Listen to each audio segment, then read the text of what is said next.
Čaute, čaute, takže toto je druhá časť videa môjho domčeka, ktorý sme s mojou láskou nazvali Kapajapaan, čo znamená peace po anglicky alebo po slovensky mier. Sú tu takéto okná, ako vidíte, nie je to žiaden plast, je to alumínium, drevené dvere a pozrite sa donútra, ako to vyzerá.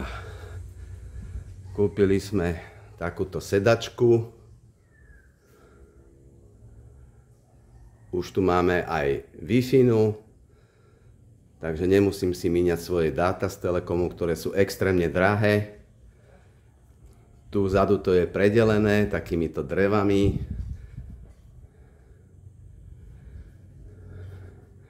Tu máme stôl so 4 stoličkami.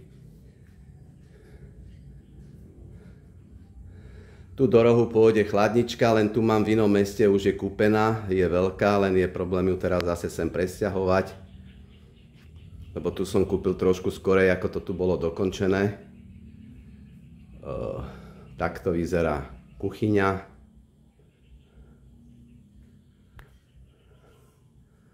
Je tu varič, varná kanvica, umývadlo, riady, všetko sme kúpili, hrnce.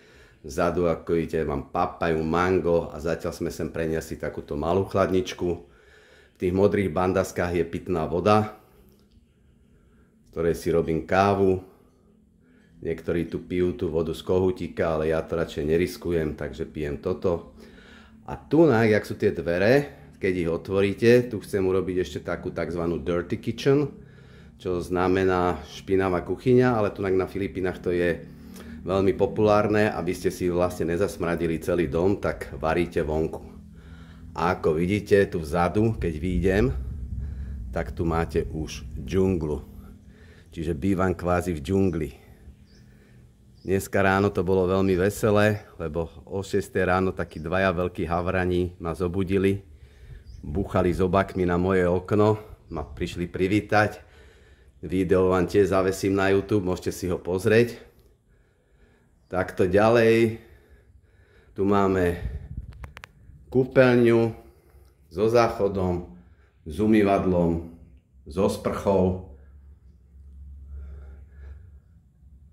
a tu je jedna taká menšia spálňa, kde čakáme ešte na posteľ, ktorá príde s takými šuflíkmi, lebo ako vidíte, nie je tu až toľko priestoru, aby som sem dal nejaké veľké skrine, ale tá by mala prísť v útorok.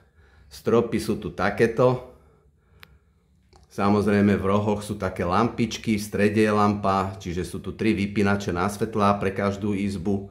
Večer, keď sa mi podarí, tak vám to ukážem, ako to vyzerá nasvietené.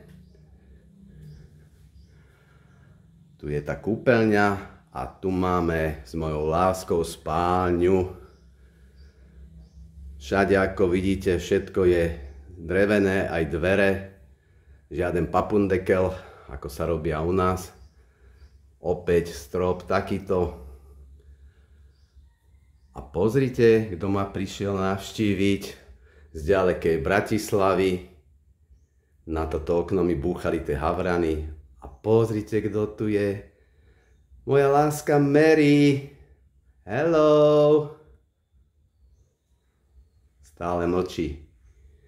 OK, takže toto je môj domček. Keď sa niekto pýta na cenu, čo som dal za zariadenie, čiže táto posteľ, ten stôl so 4 stoličkami a sedačkou stáli 600 eur, tá druhá posteľ bude stať 500 eur, takže malo by to prísť čo chvíľa. Takže paalam inát.